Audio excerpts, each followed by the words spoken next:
Construct a minimal DFA over alphabets A, B for language A that strings contain substring BA.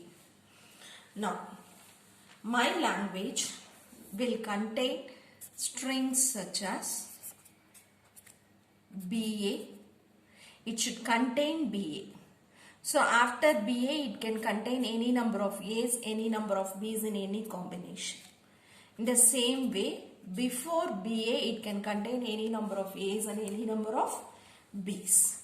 Next, it can have BA in between. Before and after, it can have any number of A's and any number of B's with any combination.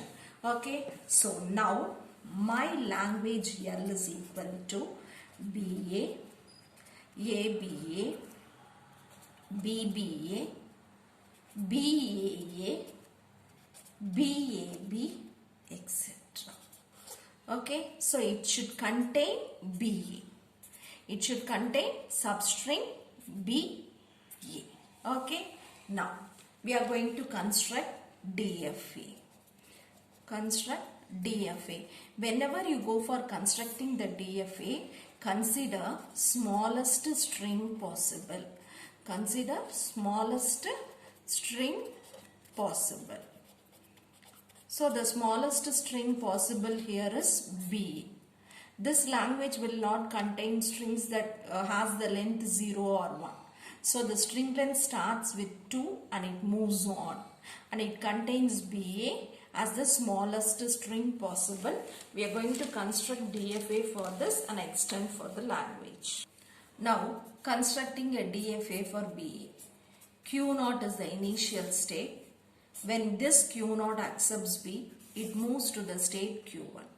If this Q1 accepts the input A, it moves to Q2, which is the final state. Now, when I come across this, I can have strings such as ABA, AABA, AAABA like that. So at this state, I can encounter any number of B's. Now, I need only B. This string should be present. Before I can have any number of A's and B's. After I can have any number of A's and B's. So here, when I come across the state Q1, at Q1, I can encounter any number of B's. So I can have a string like this. So before encountering this A, at Q1, I can encounter any number of B's. So here I can come across any number of B's. So what is that is? Now my BA is over here. When I go for accepting an input, when I complete Q0, Q1, when I accept the input for Q1, either it might be B or it might be A. When it reaches Q2, my string will have BA. So at this Q2, it can encounter any number of A's and any number of B's. It is not at all a problem. So when it reaches Q2, it means that it has encountered a BA. It has encountered a BA. So this string will contain a BA. So when it comes to Q2, never mind, it can encounter any number of A's and B's in any pattern. Okay. Now we'll check out this with an example. Let us check this with BAB. Here Q0 encounters B. It moves to Q1. Okay, now A. Q1 encounters A. So it moves to Q2. Okay, now Q2 encounters this B.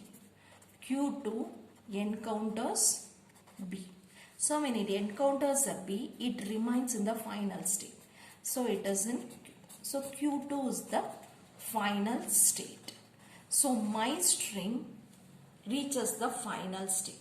So once a string reaches the final state, this string is accepted. Okay, we'll see a counter example. Let us take A, B, B. Now, when Q0 encounters A. When Q0 encounters A, it will be in Q0 only. When it encounters an A, it will be in Q0. Again, when this Q0 encounters an A, it will be in Q0.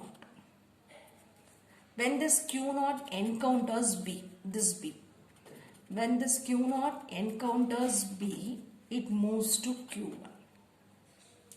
Again, when this Q1 encounters a B, this Q1 encounters B. It will remain in Q1. So this Q1 is not the final state. This Q1 is not the final state. So this string doesn't reach the final state. So it is not accepted by this language. Now when you check for completeness, Q accepts AB, Q1 accepts AB and Q2 accepts AB, and so it is a complete